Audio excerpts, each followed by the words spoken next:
How you ensure कि भाई जो डिवीज़न होगा क्रोमोसोम्स का वो बराबर होगा सेक्सुअल रिप्रोडक्शन के अंदर, ठीक है। तो देखो यार, ये चीज़ ह्यूमंस में बेसिकली, तो ये देखो जैसे हम, एक मिनट ना, देखो यार जैसे ह्यूमंस में है तो ह्यूमंस में 23 पेयर ऑफ क्रोमोसोम होते हैं, ठीक है, जिनमें से 22 ऑटोसोम्स हो गए और एक्स वाई क्रोमोसोम मेल्स में है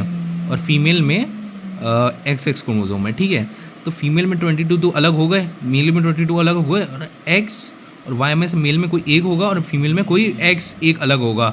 ठीक है। तो इसके कारण हम जब सेक्सुअल रिप्रोडक्शन में देखेंगे तो जो 22 क्रोमोसोम्स आ गए मेल से, 22 आ गए फीमेल से, और एक्स क्रोमोसोम या तो वाई क्रोमोसोम होगा, मेरा एक्स एक्स होगा, तब ये इससे कैरी ऑन होगा, एक एक इससे आएगा, एक एक इससे आएगा, और देन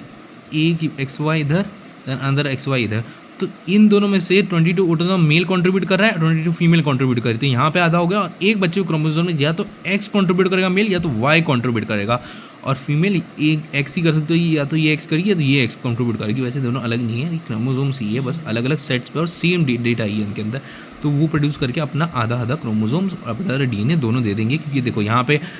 22 तो 83 सेट थे, तो 22 यहाँ पे हो गया, 22 पेयर इन्होंने दे दिए, एक्स इन्होंने दे दिया, तो ये जो जो एक सेक्स क्रोमोसोम थे उसमें से एक्स और वाई में से भी इसने एक दे दिया, ठीक है। मीनवाइल जो फीमेल है उसने मैंने 22 क्रोमोसोम दे दिया और अपने दो सेट में से एक्स क्रोमोसोम के एक क्रोमोसोम दे दिया, ठीक है। तो इससे इंश्योर किया जा सकता है कि मेल और फीमेल ह्यूमन रिप्रोडक्शन में जो डीएनए वो आधा आधा होता है दोनों पेरेंट्स से मिला करके। तो ये इंश्योर हो रहा है, क्योंकि देखो 22 दोनों पेरेंट्स आ रहे हैं, और सेक्स क्रोमोसोम में मेल में एक्स में या वाई में से एक आएगा, और फीमेल में दो एक्स है तो उनमें से एक आ जाएगा। तो इससे इंश्योर हो रहा है कि आधा डीएनए फीमेल का आ रहा है, आधा मेल का आ रहा है। तो 22 क्रोमोसोम फीमेल के, 22 क्रोमोसोम मेल के, और एक्स सेक्स क्रोमोसोम में एक्स या तो मेल का या तो वाई मेल का और फीमेल का एक्स क्रोमोसोम। तो ये फाइनल हो गया।